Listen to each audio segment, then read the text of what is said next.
Hi everybody, welcome to this session on addressing the digital skills gap. It's a panel hosted by myself, Lucy Hall, founder of Digital Women, and I am joined by some really fantastic guests today. We've got Rich Byrne. Hi Rich. Hi Lucy. We have Munya. Hi Munya. Good morning. Morning. And we have Jess. Hi Jess. Morning. Morning. So we have some pre-prepared questions that I'm going to put to the panel, but please feel free to, in the chat box, ask as many questions as you like, and the panel will answer them for you. We have around 35 minutes to ask questions, but before we do get cracking on talking about digital skills gap, I'm going to let these guys introduce themselves to you so you can get to know them a little bit better. So I'm going to start with Munya. Do you want to introduce yourself, Munya, who you are, what you do? Oh, hi. Good morning, everybody. Really excited to be here. So yes, I am, for a job title, if you are into that sort of thing, is enterprise coordinator. Essentially what that means is I connect people in business with the local secondary schools to help prepare young people for the world of work. So my thing is about helping people develop and be the best they want to be, whatever that is, and develop your skills. Fantastic. Thank you, Munya. Great to have you here. And over to you, Jess. If I can unmute myself, it's always a good start to a panel. I'm Jess Gosling. I am a weird and wonderful multi-hyphenate who covers all things cultural diplomacy and innovation. By day, I'm a UK civil servant. I'm not wearing that hat today. I'm on leave, so don't ask me any questions about that. I also run two social enterprises outside of work. One called the Growth and Grace Collective, which seeks to challenge the narratives around kind of social mobility challenges with tech, so upskilling as many people as possible, and also my own kind of pro bono platform called Gosling & Co. It's my name, yeah. Focused around kind of challenging unconscious biases around tech again. And I'm also doing a PhD part-time at UCL in digital skills and kind of the creative economy and in relation to nation branding, which probably means nothing to anyone. So I'm happy to answer questions about that later. Amazing. Thank you, Jess. You have a lot going on, that's for sure. Fantastic. Great to have you here. And over to you, Rich. Thanks, Lucy. Yeah, good morning, everyone. So yeah, my name's Rich Byrne. I've had various different titles in the past few years. I think now officially I'm strategy and partnerships manager, but for quite a few years I've been digital projects manager for WSX Enterprise, who basically run business support contracts all across the South Coast. I mainly work on one project, which is the Dorset Growth Hub. Growth Hubs are dotted all across the country, and they're there as organisations to help kind of link business to skills and learning and development. So my background is marketing, sales and training, and then project management for the last 7 years or so. But essentially what I've tried to do with the team across the South is look at digital capability. So what does digital look like? What does it look like for a business? And then how do you develop those skills within a business? And actually, and you probably hate me for saying this, sometimes try and put people off digital. I'll explain more as we go. Fair enough. We'll be really interested to learn more about that, Rich. But I think it's safe to say that we're all really, interested and keen on talking about digital skills, what they are, how that works, and what the digital skills gap is. So I'm going to get started with the first question that I have, and I'm going to send it over to Jess first. And that is, it's a very simple question, but I think something that people need to know the answer to. So what do digital skills consist of, and what even is a digital skills gap? Answer the first question in whatever order you like, but yeah, what does digital skills consist of, and what is the digital skills gap? So I mean, we know that digital skills are becoming ever more important in today's economy, but what is it? What are they? For a lot of people, that's the big hurdle. Employers indicate that almost a third of vacancies they find difficult to fill are some degree attributable to the lack of appropriate digital skills among applicants, which means there's a big need for digital skills, but we still, again, don't really know what they are. the term digital skills, and I say in air quotes because it covers everything from knowledge skills, making designing is also a digital skill. The use of UX, designing products, all of it. All of those things are digital skills. But there is I would say there's a hierarchy of skills. So you have more basic ones, such as being able to use the internet to say pay your banking, or pay for something, to using your email, or to more I guess expert level digital skills such as like AI, marketing, branding, all of those things that we see all the time, especially in entrepreneurship or businesses. But the digital skill gap there is therefore, regular people don't necessarily have the tools to do basic things. There's been studies shown that even at the most basic fundamental level, so using a touch screen telephone, for example, a mobile, or basic kind of internet usage, a lot of adults feel uncomfortable using them or can't. So for me, that's the digital skills gap. And then if you add the different layers of underrepresented groups or women, and then also the COVID pandemic, it's just blown it up in a way that we haven't seen before. So yeah, that's my answer. Absolutely. Thank you so much, Jess. And if you have any questions, guys, watching, and you want to ask them as we go, please feel free to. If there's anything you want Jess or Rich or Manya to kind of elaborate on. Does anybody else? Manya, do you want to add to that at all? Yes, we were talking in the green room, I suppose, earlier about what's the definition of digital skills gap. And what has been highlighted certainly in the last 13 or so months is not necessarily the high-skilled digital skills we're talking about. Exactly the sort of things Jesse is talking about is ability to use Microsoft Word, ability to send an email that we take for granted. The BBC yesterday were talking about low levels of literacy in about 9 million adults in the country.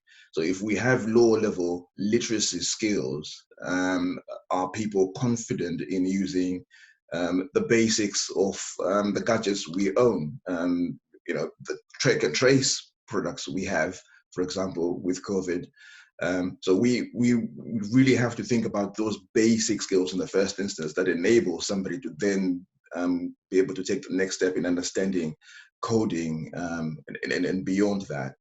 So there is a skills gap. It probably just been exacerbated now as a result of the continued use of platforms like Zoom and many others now. So we need that to be addressed, but it's a long-term issue. We can't, though, work on digital skills in isolation. We have to be able to address other things as well in other sectors, not just the digital and IT sector. Because I know we've got similar issues in STEM, science, technology, engineering, and mathematics. And funny enough, kind of finally on that particular point is, when you go into education, or actually when you go and you talk about STEM, science, technology, engineering, and mathematics, you probably don't really talk about the technology aspect of STEM. We talk a lot about sciences and engineering, but not so much about technology. So we need to be able to articulate that in our narrative. Thank you, Manya. Rich, would you like to add anything here? Yeah, I mean, I concur with what Jess and Manya have said. I think the way I see it in my head, okay, here's a bit of an exploration into how my brain works, but the digital skills kind of agenda, or the digital skills gap, in terms of sort of visualizing what that represents. So, I mean, I see it in a way that it's like if you're all going to get on a ship and you're asked to drive that ship. Okay, so you'd probably go up to where all the navigation tools are, where the captain is, and you have this absolute world of buttons and screens and imagery. But what you'll probably see is that steering wheel, okay, of some sort. That to me represents people's understanding of the internet and technology, and that's kind of how the two terms I use in terms of digital, right? I think digital is such a broad subject. But internet and technology. So that steering wheel is that. but it's all the rest of the things that is the kind of the digital landscape. And the gap is understanding what potential they have and what they can do. What could that screen do? What does that button do there if I press it? And that's where there's that gap, is that, yes, it's there, and yes, it has a function and it can do some great things, but it's that hand-holding of navigating and coaching someone to understand. Oh, I think Rich is frozen a little bit. He looks great though. It's a great screenshot. Sorry, Rich, you've frozen. We'll move on to the next question anyway. But yeah, thank you. Sorry, Rich, you froze. Am I back? Sorry. Yeah, technology, isn't it? Like, you know, the internet works or it doesn't, depending on where you are. And I guess that's another issue, isn't it? But thank you, Rich. We'll move on to the next question now, if that's okay. Unless you wanted to finish your last sentence off again. Where did you get to? Where did I end up finish the conversation before I got cut off? I think it's understanding how to kind of navigating the screens. Yes. Yeah, I think the analogy came across about steering a boat and all the other extras. But I was going to say the gap for me and what I see in the work that I do with businesses is individuals who understand that navigation process, and that's where we're really lacking. So yes, there's a lack of skill set coming through schools and through universities, but it's those people who are already in the working place who also lack those skills and that ability to hold the hand to those people. Thank you, Rich.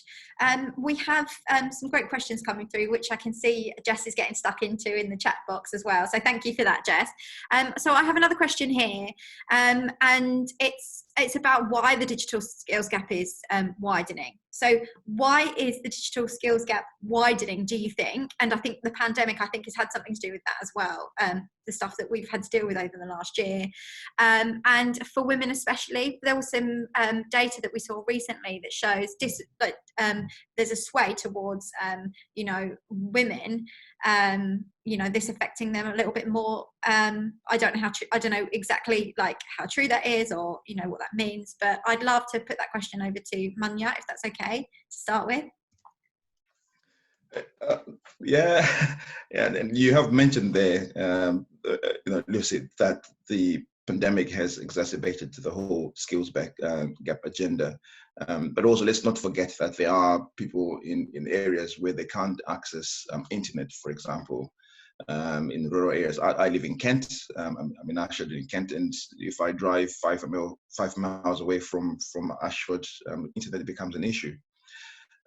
So that is a massive issue for people who live in the rural areas. Equally, if I go down into East Sussex, I know of areas like that. So that is one of the bigger issues. So until we start to roll out 5G or support with making sure that broadband is accessible in those areas, fantastic.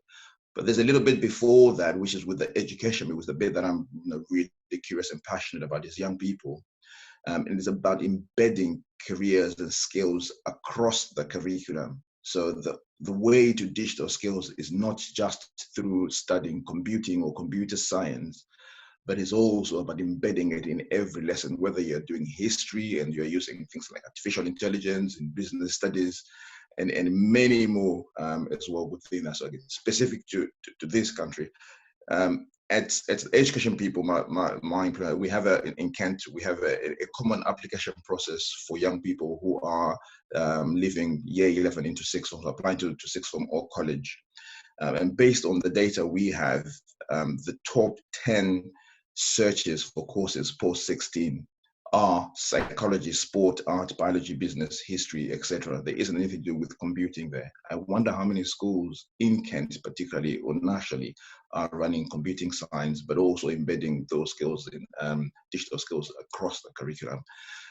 Because as soon as we start to do that and raise awareness that digital skills and anything else isn't just about a qualification, it's about your interest, Lucy, your fascination, and the things you do with digital women and others. You're a role model, to share that with other young people and give them inspiration is fantastic. That's what we need to raise that awareness. Thank you, Manya. How about you, Jess? What are your thoughts? I'm echoing Manya's thoughts about you being an excellent role model, just to make you bashful. Can you repeat the question? I'm neurodiverse. I was just so deep in thought with Manya's presentation. Can you repeat the question? Because it's gone over my head. Digital skills I had gap. myself on mute. Yeah, exactly. It was just that, why do you think the digital skills gap is widening? And especially because we said it's leaning more towards women as well. So why do you think it's widening, and why do you think especially, you know, women, with women? No, there's two. Obviously I'm a PhD student, so data is my bread and butter. Not that I like maths at all. Neurodiverse, not a big fan of those. But two pieces of data that I think are really good for kind of framing what I'm going to say. So the Learning and Work Institute noted that since 2015, young people taking like ICT or IT class subjects at GCSE level dropped 40%. That's really interesting and really concerning. And then also the same institute found that of young people expect employers to invest teaching them in digital skills on the job, and that figure was 70%. But at the same time, only half of the employers surveyed were able to provide that training. So there's an expectation that you'll get it on the job at a 70% level in this research, and then, you know, at 50% of employers actually had the capability to do it. So I think there's a challenge around capacity in terms of, okay, if you're not having it through traditional education means, through further education or higher education, are you going to get those trainings on the job? Okay, but if the workplace doesn't have those capabilities, how are you going to plug it? And that's, I think, where the skills gap really comes to a head, because then you add other socio-economic factors, and also other things like unconscious bias, imposter syndrome, all of those things that I know Digital Women talks about, I'm sure in various other sessions. In the case of women, then you see them exponentially being more affected. I mean, some of the incredible data that's coming out since the beginning of the pandemic about women being exponentially affected compared to other kind of demographic groups. And if you're from an underrepresented group or have an unseen disability or from a low socioeconomic background, it's like Lego bricks. It just builds up and up and up and up till you just, it's too hard to move. So I think education is vital to it, but at the same time, companies, if they're offering on the job training, they have to be able to have the capacity to do so. And I guess maybe there's a challenge there around kind of demystifying what is digital skills.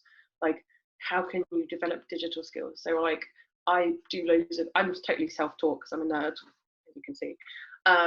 So I started going to, the General Assembly and Enterprise Nation and other big names.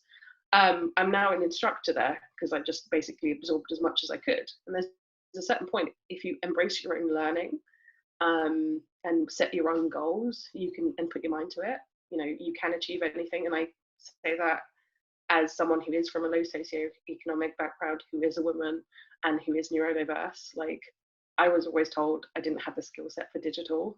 So, I think the proof is in the pudding, as some might say. And again, my story is not, I don't see me as a poster child by any means, but, in terms of how digital skills can directly impact someone and make their lives even better, I'm a good example of that. So, yeah. Thank you, Jess. Thank you. Actually, that's very uplifting to hear as well, I think, because it really is. I think it's really good to know that, it doesn't actually, obviously background does impact you a lot, and, who you are, where you come from and that kind of thing. But it is possible to kind of lean into the skills that can be available to you, or the learning and the training that's available to you, and, teach yourself if you need to, and you don't have, the budgets, or you have constraints in some other ways. So I really enjoyed hearing that. And Munya just commented as well in the chat that very true indeed, with regions where girls are not accessing education, it makes the stat worse. And he says let's build interest from a young age and nurture young people by meeting people who can inspire them. Obviously, I think it's really important. Role models are so important, letting young girls and women see that there are other people, doing the same kind of thing, like smashing it in digital, smashing it in technology and science and maths and that kind of thing, engineering, and the kind of places that they don't necessarily see themselves that often. So thank you. Rich, do you want to add anything to that? And if you want me to, do you want me to repeat the question? It was why is this digital skills gap widening, do you think, and especially with women? Yeah, so I think, there's two main points. I was going to touch on kind of role models, female role models, but I think we've kind of covered that. So there's two other points, and I'll sort of top and tail this from the perspective I see. So from a business perspective, I think job descriptions are a real challenge. I think that, a case study example, us right now. So WSX Enterprise, who run business support, right?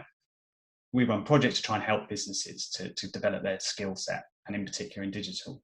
So we're trying to recruit, just about to recruit. And I'm literally this week, in fact, after this meeting, I'm going to be writing a job spec and I'm questioning it myself. Should I be calling it a project manager, or should I be calling it a digital project manager? Because it's 100% delivered online, the job, for a year. And a lot of the skill set is going to be digital. However, actually, the key skill set is actually about managing it and project managing it, but there's so much digital embedded in it. So I'm on this cusp. Do I lean into talking about digital and how much of that is going to be integrated in the role, or do I actually almost ignore that and just look at the softer skill set and then think, do you know what, someone can probably learn those things, or they only need to learn a percentage of it. It's kind of what they need to do with it rather than knowing the detail of it. So I think job descriptions are really tough, and I think employers are looking for new digitally savvy people to lead on these projects, and actually themselves are not really sure what the job should look like. And it's almost like they're searching for someone who can tell them what it can look like, and then they'll evolve it as they go. So I think that's one factor. And I think a second factor, and so the sort of bottom end of this in terms of looking at schools and what is being taught or understood about the working world, I think there's a real challenge for teachers to understand what those jobs look like. I'm in it, for instance, and I'm struggling to understand how we phrase it and word it. So a teacher who's trying to inspire, male, female, who it doesn't really matter, trying to inspire them into career paths, I think they have a real lack of knowledge and insight. That's not their fault at all. But there's something to be done there. And there is some great things that are happening. I see initiatives in my area. I live in Dorset, with businesses connecting with schools to try and bring it to life. But I think that's a real issue. But I don't think that's an issue that's recent. That has always been the case. I remember at school that being a challenge for teachers, is trying to bring career paths to life. It is a tough thing to do, and everyone gets inspired in different ways. So when you touch on digital and the digital landscape, it's so vast and massive. For a teacher to kind of try and comprehend that and what the careers look like is a real challenge. Yeah, absolutely. I think that's a really good point. And Jess thinks it's a good point, showing by all the claps in the chat box, Jess. Wow, how many claps? If I get that, a lot of claps. Is that worth something? Yeah, do you want to, do you want to say something to Rich, Jess? Go for it. Yeah, I just wanted to say, Rich, you're right on the money. So my stepdad is actually a further education IT teacher, and one of the things that we always have this long debate about how do you motivate a different generation when you're so detached from, my stepdad, what is in his late 50s, and you have, young secondary school or, post-secondary education students who, I had to teach him how to use TikTok. I mean, I'm not a TikTok user by any means, but digital technology is moving at such a fast pace that we can't keep up. And I think you've hit the nail on the head. How can we create safe spaces for people to build digital skills on the future generations to ensure that, within the fourth industrial revolution, that they're really equipped to, do the best job that they can and have jobs that fulfill them and have fulfilling lives. But I don't know, I think external support is really needed. It shouldn't be just down to the education, the instructor per se. And this is why schemes like Digital Women and like the stuff that the General Assembly does is really important, because you know, a lot of those things are free to kind of to attend, or like FutureLearn, which I've put in the link. But yeah, no, right on the money, right on the money. I'm going to clap again. Thank you, Jess. But just to come back to you on that as well, I think change is a big factor. You know, you look in the business world, and think about the past year and a half, we've gone through such significant change. And without us even realizing it, most humans default have a bit of a resistance to change initially. Some can then embrace it and crack on really quickly, but others really struggle. You know, if I just look at my team and the different ways we embraced the change, it was a real challenge for us. And I think the evolving nature of digital is a fear for a lot of people. It invokes fear, and I think that's business leaders, I think that's teachers, and then, you know, you think about people who are trying to learn, there's this inherent fear around it. I think one of the main reasons it becomes very technical, you know, it's become an IT-centric thing now. You know, a lot sits in IT departments. You know, if we think about that from a male-female perspective, you know, IT departments and IT teams have historically been male quite often. And so, you know, if a lot of this is very technical and sitting in IT teams, then role models and people in those are going to be, I guess, fundamentally more male role models in there as well. So yeah, but I think the fear of change, and that's what digital is, it's very changing. So I think the conversations around change is all right, failure is all right. It's okay to try this and it might not work, but let's embrace it. Absolutely. And, you know, of course, we're in a digital revolution at the moment, aren't we? And everything is super changing at a super speedy rate. So, yeah, embracing it is very important. And that having that mindset around, you know, being open to new technology and understanding that actually technology and digital, like Manya was saying, isn't just for the digital department, and Rich was saying for the IT department, it's across the board. There's so much to learn. I have another question for you guys now, if you're ready for it. Lots of Jess, she's the hype girl of the chat. So thank you for that, Jess. We love it. And I know there's a few more questions that I'd like to address as well if we have time, because just on that though, the next session is Katrina Young, and she's talking about digital inclusivity and how to make sure you know, that you're, you know, using inclusivity across you know, across digital when you're, I guess, marketing, job descriptions, that kind of thing as well. So that'll be a good one to watch if you're interested in this topic. And we'd definitely like to hear more from Jess on that at a later date as well, perhaps a workshop or something, because I think it'll be really awesome. So the next question that I have here, is there a difference between the skills required for employees versus that of business owners? Yes. Who's that question for? Let's go to Rich. Yes. Over to you. Back to you. Yes, I think. I mean, I've thought about this question earlier today. So there's a few things. I think sort of long-established business owners have many priorities. Digital complications, whatever we want to call them, is just one of them.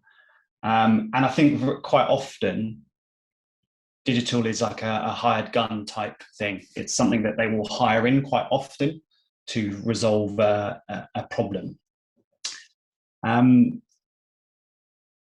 So I think established businesses have that challenge, but I think newer startup businesses not so much, because this goes back to kind of change again. And I think those long established businesses are resistant to kind of that change. But a new startup has that joy factor of being able to embrace something that they feel is fit for purpose now, because they're not going to change a load of systems or processes. So I think the employer is probably the one who's a bit more resistant to change, but those probably new people coming in have the new ideas and different ways of doing things. And certainly in startups, there's that feeling of that sort of vibrant, let's challenge the norm, and we can break it, because there's nothing there to break. We can just start as we need to go on.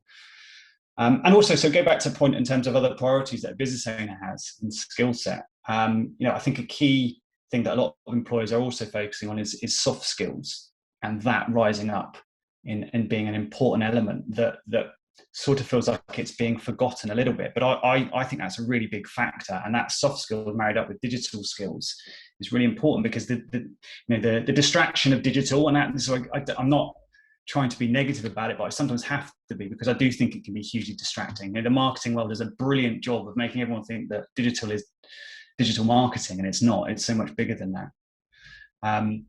But I think, you know, as a business owner, covering lots of different priorities, it is very different. And I think they become a bit more detached from the actual nuts and bolts of what's required in digital. You know, think of someone, for instance, coming up into a newish role in a company, maybe that might be a digital marketing exec. It's going to be quite a technical job, actually, that requires a lot of understanding about how you do this thing and how you piece it together and what tools you might use and what apps you might use and how do they all integrate together, whereas the business owner really is not going to pay too much attention to that. But the more they don't pay attention to it, the more adrift they become from what is required. So it goes back to what we talked about earlier, those job descriptions then become a little bit grey because they're really detached. And you don't blame them. Business owners have been doing that for years, where they actually have to hire out or hire someone in to do that specific role. But the more you don't focus on it, the more detached you become.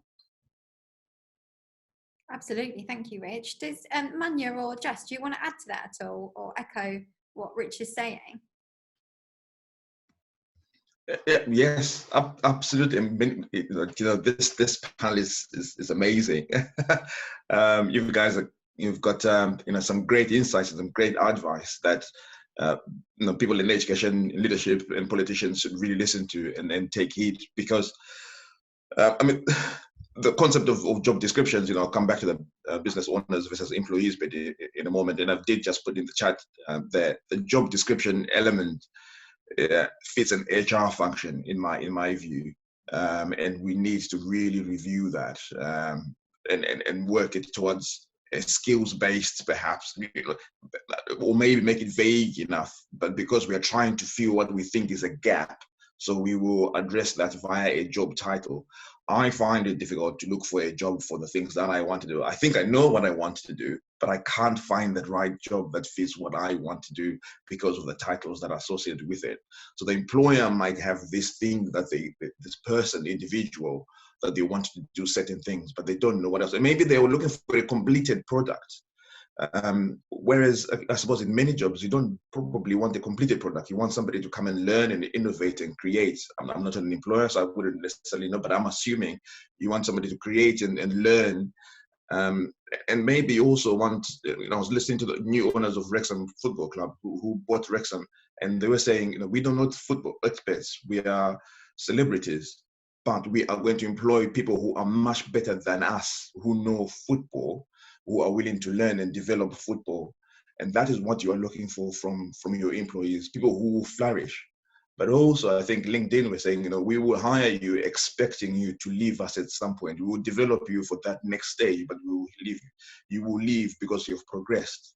So I think we need to combine those. And finally, there's this thing about looking for experience, more so in some of the sectors in digital. A very good friend, Karen Scott, shared an article for an organizations in the digital space who are looking for people in digital sector, but they're looking for people with 10 years experience in a coding program, which is 5 years old. How does that correlate? So I think, some of the employers need to be a little more realistic in terms of what they're looking for in the line, those skills to develop a person to get to the next stage. I think that's such a good point, Manya. That the thing on job descriptions as well, Esther's just added to this. Like, she saw a job posting recently for a digital marketer who needs to be fully competent in SEO, PPC, email marketing, social media, social ads, etc., for minimum wage. And it's really interesting, isn't it? Because I think sometimes the employer's expectation versus, the skills that people can actually have and can do on a job at the same time is like really, it's not matching up very well. So I think there's a lot of education that needs to be done with employers around, jobs that exist and that kind of thing. And the other thing is, this is a question that's not on my list of questions that I'd like to maybe put to Jess. We have these standard job descriptions, don't we? So we know what to pay people. So we know, we can just kind of like work out how much do people need to pay and that kind of thing. But do you think standard job descriptions are a good thing? Like, you're a social media marketer, but you have to have all of these other skills that include analytics and data, analyzing and you need to be able to create a website and all of these different things, which obviously is not, all of that is not the the role of a social media marketer, for example. Do you think there needs to be different job titles created, and then they need to be explained much better? And how would an employer go about that if, like Manya was saying and Rich was saying, that they don't actually know what they need? First and foremost, I don't think there is a standard job description, because not everyone displays their salaries. So I would say there isn't one.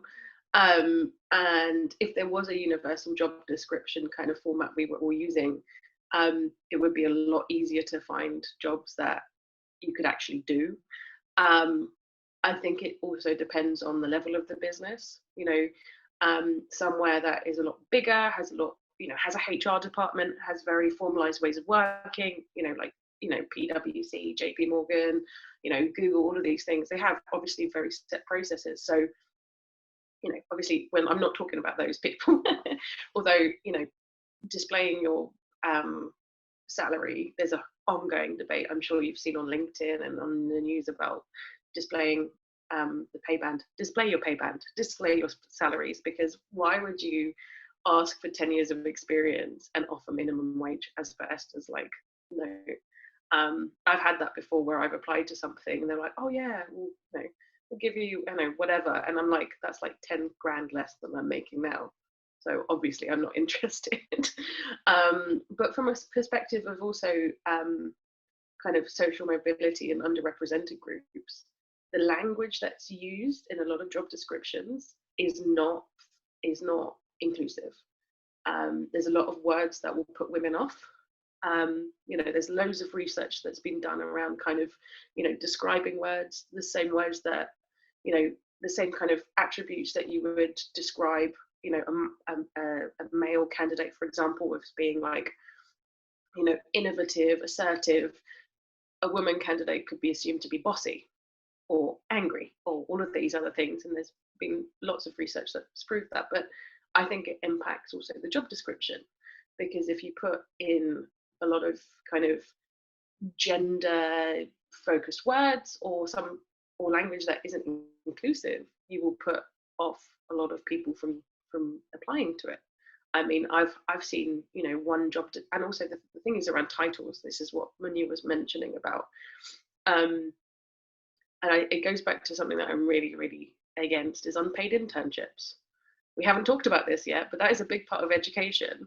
Like, I'm really sad to admit that I did like at least 1.5 years of unpaid internships, working, in retail or whatever, to kind of get to where I am. But it's kind of seen as an unofficial badge of honor. We've seen it with, with the United Nations, with that intern who, it was a publicity stunt, but he lived in a tent in Geneva, one of the most expensive cities. I'll send the article, but, obviously that's not digital skills necessarily, but the point is the same about internships.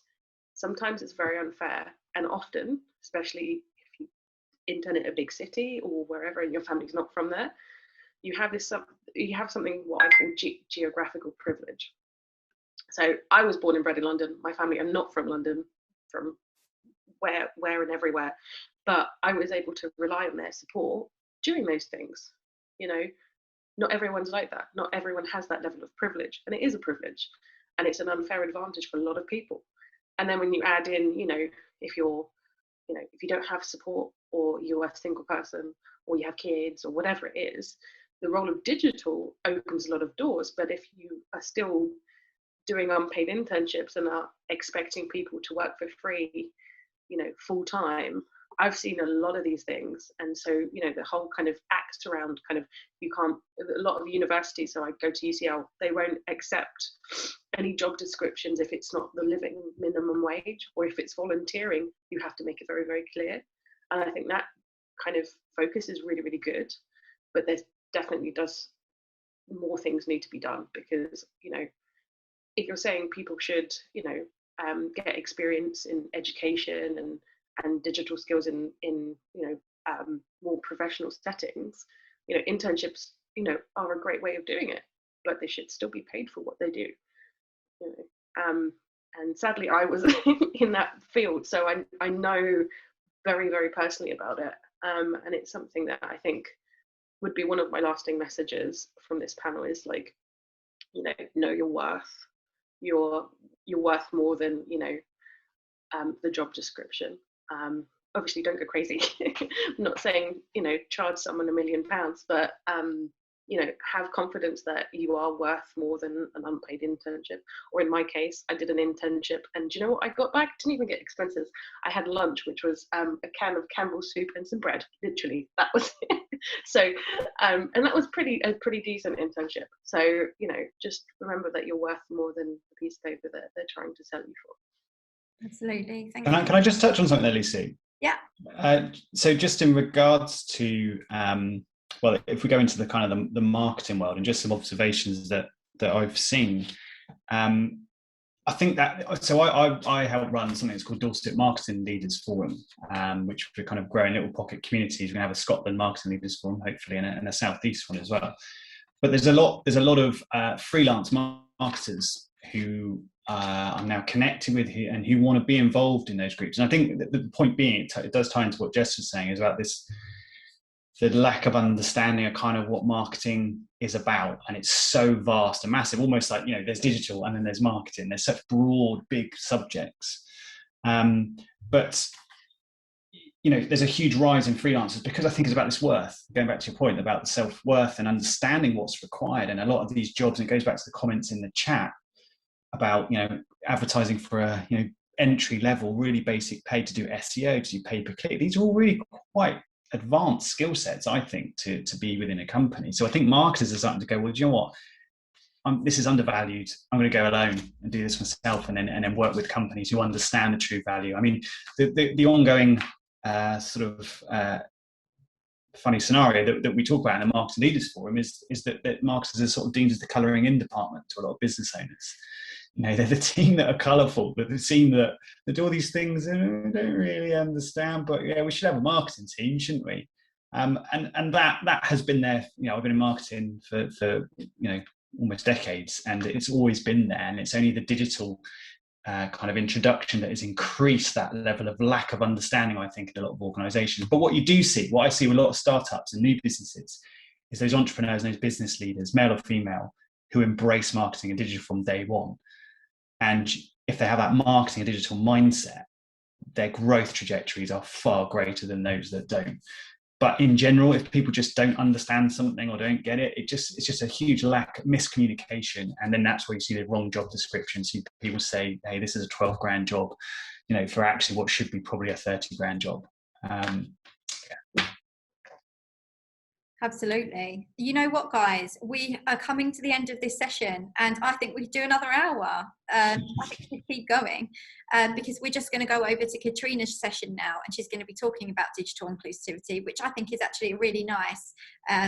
Moves in really nicely from this session as well.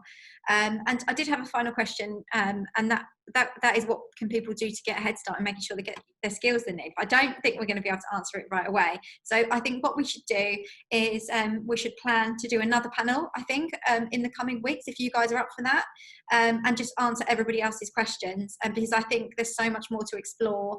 And I actually think, we can put together some really nice articles and pieces and educational pieces around this to help people watching and, now, and also other people who haven't, didn't get a chance or the opportunity to watch this. So this will be free content for people, because I think it's too important to not kind of, share with the world.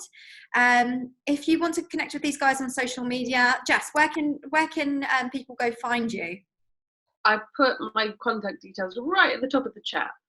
Okay.